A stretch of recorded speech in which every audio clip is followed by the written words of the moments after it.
Assalamualaikum warahmatullahi wabarakatuh. Halo semuanya, perkenalkan saya Nadia Ramadila, NIM 504200009, Fakultas Ekonomi dan Bisnis Islam, Prodi Manajemen Keuangan Syariah, kelas MKS 1A. Pada kesempatan kali ini, saya akan menjelaskan materi tentang paragraf dan apa saja bagiannya. Yang pertama, apa itu paragraf? Paragraf adalah kumpulan kalimat yang saling berhubungan dan membentuk suatu ide pokok atau gagasan baru. Sedangkan menurut Kamus Besar Bahasa Indonesia atau KBBI, paragraf adalah bagian bab dalam suatu karangan yang biasanya mengandung suatu ide pokok dan penulisannya diawali dengan garis baru. Yang kedua, yaitu unsur-unsur paragraf. Unsur-unsur paragraf terbagi menjadi 5. Yang pertama, topik atau gagasan utama. Topik atau gagasan utama ini berupa pembahasan masalah atau gagasan pengarang yang akan disampaikan kepada pembaca. Yang kedua, kalimat utama. Kalimat utama ini berupa gagasan utama yang diletakkan secara tersirat dan bersifat umum. Yang ketiga, kalimat pendukung.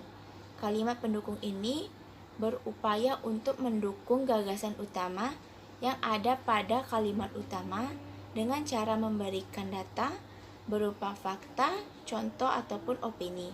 Dan yang keempat, ada transisi. Transisi ini berupaya untuk menggabungkan paragraf agar menjadi padu yang disusun di antara konjungsi.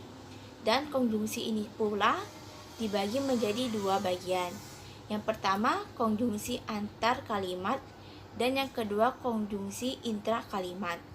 Konjungsi antar kalimat ini sebagai penghubung antar kalimat ke kalimat. Sedangkan konjungsi intra kalimat ini berupaya sebagai penghubung dari induk kalimat ke anak kalimat. Dan yang terakhir atau kelima, ada penegas. Penegas ini berfungsi sebagai penegasan ulang dalam kalimat atau paragraf. Yang ketiga, ada syarat-syarat paragraf. Syarat-syarat paragraf terbagi menjadi 3 bagian. Yang pertama, harus mempunyai unsur-unsur paragraf di dalamnya. Yang kedua, di setiap unsur-unsur paragraf harus memiliki kesatuan antara unsur satu dan unsur lainnya. Yang ketiga, harus mempunyai kepaduan di setiap unsurnya. Yang keempat, ada jenis-jenis paragraf. Jenis-jenis paragraf terbagi menjadi 3 bagian, yaitu berdasarkan fungsi, berdasarkan gagasan utama, dan berdasarkan isi. Berdasarkan fungsi ini pula terbagi menjadi beberapa bagian lagi, yaitu paragraf pembuka. Paragraf pembuka ini ditulis untuk kalimat pembuka atau kalimat untuk mengajak pembaca agar tertarik pada karangan ini. Yang kedua, paragraf isi. Paragraf isi ini berisi tentang bagian-bagian pokok karangan. Yang ketiga, paragraf penutup. Paragraf penutup ini berisi tentang kesimpulan, saran, ataupun penegasan ulang terhadap kalimat atau karangan. Yang keempat, paragraf penghubung. Paragraf penghubung ini berfungsi sebagai penghubung antara paragraf satu dan paragraf lainnya. Berdasarkan gagasan utama. Berdasarkan gagasan utama ini pula terbagi menjadi 4 bagian. Yang pertama, paragraf dedukatif adalah paragraf yang gagasan utamanya berada di awal paragraf. Yang kedua, paragraf indukatif. Paragraf indukatif adalah paragraf yang gagasan utamanya berada di akhir paragraf. Yang ketiga, paragraf ineratif adalah paragraf yang gagasan utamanya berada di tengah paragraf. Dan yang terakhir, paragraf campuran. Paragraf campuran adalah paragraf yang gagasan utamanya berada di awal dan di akhir paragraf. Berdasarkan isi ini terbagi menjadi 5 bagian. Yang pertama, paragraf eksposisi. Paragraf eksposisi ini bertujuan untuk menceritakan atau memberi penjelasan terhadap suatu peristiwa secara singkat dan padat.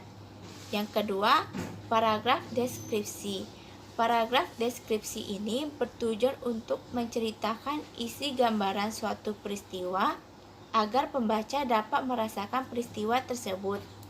Yang ketiga, paragraf persuasi.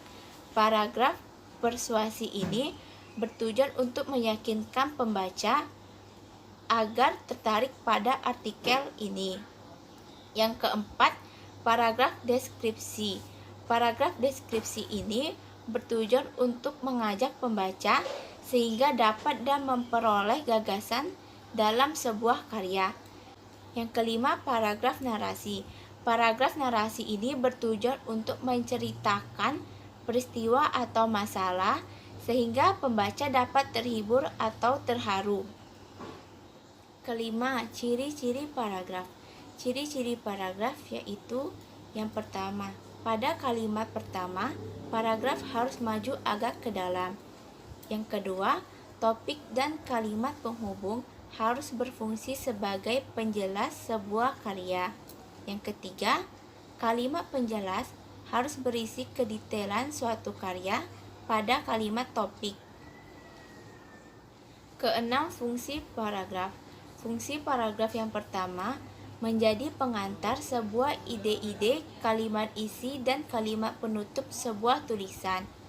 Yang kedua, mencurahkan suatu perasaan, ide-ide, gagasan seseorang agar menjadi sebuah karya tulis.